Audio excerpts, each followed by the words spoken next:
సుమండి ప్రేక్షకులకు నమస్కారం. నేను మీ Revanth Chelamala. Ola electric share, Ola electric bike అంటే ఫాస్ట్గా పరిగెడుతుంది. ఆల్మోస్ట్ 5 డేస్లోనే ఆల్మోస్ట్ 92% రిటర్న్ డెలివర్ చేసింది. అవుట్ ఆఫ్ 5 డేస్ ఒక్కరోజు తప్పించి మిగతా 4 days every single day upper circuit కొడుతూనే ఉంది ఓలా ఎలక్ట్రిక్. అండ్ రీసెంట్గా ఓలా ఎలక్ట్రిక్కి సంబంధించిన results, quarterly results, Q1 results కూడా వచ్చాయి. అండ్ Q1 రిజల్ట్స్లో కూడా ఆల్మోస్ట్ వాళ్ళ రెవెన్యూలో 29% గ్రోత్ని అయితే చూపించారు. అండ్ అండ్ వాళ్ళ మార్జిన్స్ అంటే ప్రాఫిట్స్ అయితే కనుక పాజిటివ్లో అయితే లేవు, యాజ్ ఆఫ్ నో నెగిటివ్లోనే ఉన్నాయి. సో బేసిక్గా వాళ్ళ యొక్క రిజల్ట్స్ నెగిటివ్లో ఉన్నప్పటికీ మనం గమనిస్తే ఓలా ఎలక్ట్రిక్ షేర్ ప్రైస్ మాత్రం కంటిన్యూస్గా పైకి వెళ్తూనే ఉంది. సో బేసిక్గా మన ఓలా ఎలక్ట్రిక్ షేర్ని ఇప్పుడు ఏ విధంగా చూడాలి, ఒక లాంగ్ టర్మ్ ఇన్వెస్టర్ ఏ పాయింట్లో దాన్ని అబ్జర్వ్ చేయాలన్న దాని గురించి మనం డిస్కస్ చేద్దాం. సో ఓలా ఎలక్ట్రిక్ అనేది మన మార్కెట్లోనే one of the two wheeler సెగ్మెంట్లో one of the major shareholder. ఒక మంచి కెపాసిటీ అయితే మెయింటైన్ చేస్తున్నారు, మార్కెట్ని బాగా డామినేట్ చేస్తున్నారు. అండ్ ఐపీఓ వచ్చిన తర్వాత కూడా ఓలా ఎలక్ట్రిక్ మీద ఇన్వెస్టర్స్కి ఎంత నమ్మకం ఉందో ప్రూవ్ చేస్తూనే ఉంది. ఈవెన్ హెచ్ఎస్బిసి కూడా వాళ్ళ యొక్క టార్గెట్ని 140గా ఇచ్చారు అండ్ ఆల్మోస్ట్ 133 వరకు కూడా ర్యాలీ అయిపోయింది. సో ఇటువంటి కండిషన్లో ఓలా ఎలక్ట్రిక్లోకి ఇప్పుడు మన ఇన్వెస్టర్స్ అందరూ ఎంటర్ అవ్వచ్చా అవ్వకూడదా అన్న దాని గురించి నేను నా పర్స్పెక్టివ్ చెప్పాలనుకుంటున్నాను. అండ్ ఆఫ్ కోర్స్ అగైన్ మీరు మీ ఓన్ రీసెర్చ్ అండ్ అనాలిసిస్ చేసిన తర్వాతనే మీరు ఇన్వెస్ట్ చేసుకోవచ్చు. సో బేసిక్గా ఓలా అనేది ఒకటి పక్కకు పెడితే మనం టూ వీలర్కి సంబంధించినటువంటి ఎలక్ట్రిక్ సెగ్మెంట్ గురించి మాట్లాడుకోవాలి. సో బేసిక్గా it is not just about India అనే కాదు, ప్రపంచవ్యాప్తంగా మనకి ఈ పొల్యూషన్ని తగ్గించాలి అని చెప్పి అందరూ ప్రయత్నం చేస్తున్నారు. ఈ ట్రెడిషనల్ వెహికల్స్ నుంచి ఎలక్ట్రిక్ వెహికల్స్ వైపు మూవ్ అవ్వాలి అని చెప్పి every country is working out. And India కూడా అందులో ఒక భాగస్వామి.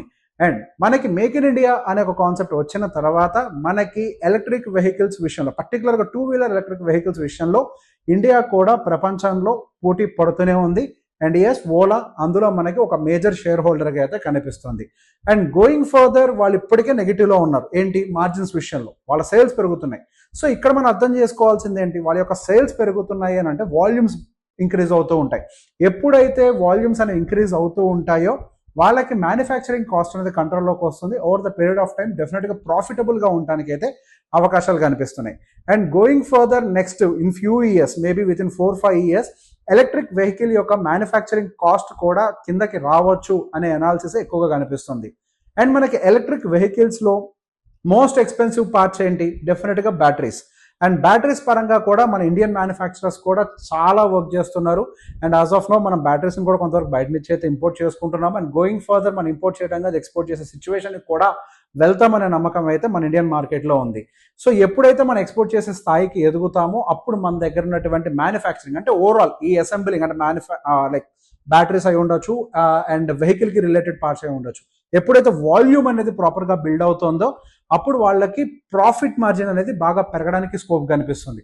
సో గోయింగ్ ఫర్దర్ మన ఇండియాలో టూ వీలర్ ఎలక్ట్రిక్ సెగ్మెంట్ దాదాపుగా 40% CAGR తోటి గ్రో అవ్వడానికి ప్రాబబిలిటీ కనిపిస్తుంది. అండ్ రీసెంట్ ఇయర్స్లో మనకి అంత స్పీడ్గా డెవలప్ అయ్యేటువంటి ఏదైనా ఒక సెక్టార్ ఉంది అని అంటే అది యాజ్ ఆఫ్ నో మనకి టూ వీలర్ సెగ్మెంట్ తప్పించి ఇంకొకటి లేదు. అండ్ దీని తర్వాత క్రెడిట్ కార్డ్ సెగ్మెంట్ ఒకటి ఉంది. But as of now we are focusing on two wheeler electric segment.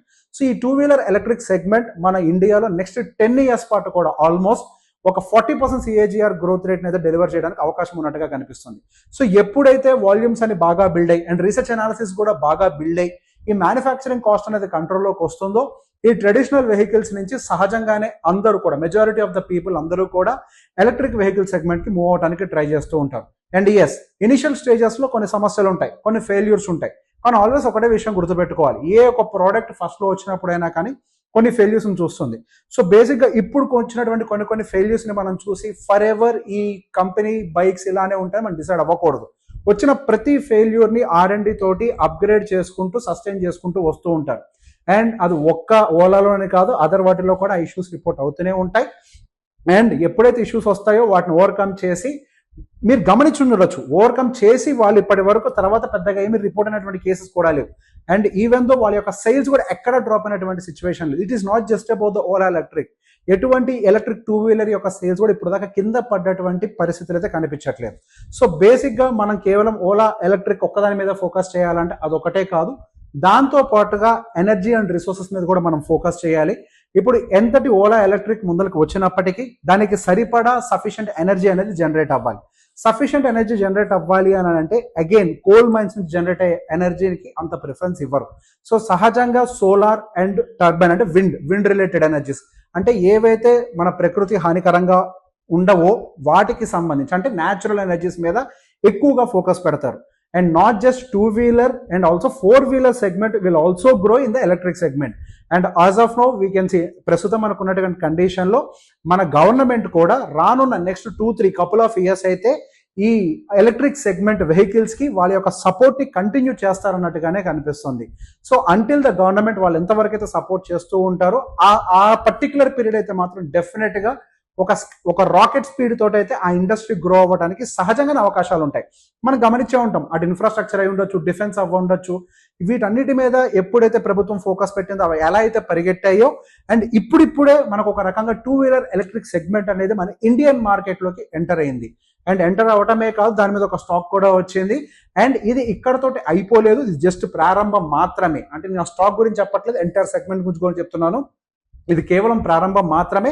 40% CAGR తోటి గ్రో అవుతుంది అనే ఎస్టిమేషన్స్ మనం గమనించినట్లయితే 40% కాకపోయినా పర్లేదు, 20% CAGR తో గ్రో అయిన నెక్స్ట్ 10 years లో హ్యూజ్ రిటర్న్స్ డెలివర్ చేయడానికి అయితే ఒక మంచి అవకాశం అయితే మనకి 2-wheeler సెగ్మెంట్ లో అయితే కనిపిస్తుంది.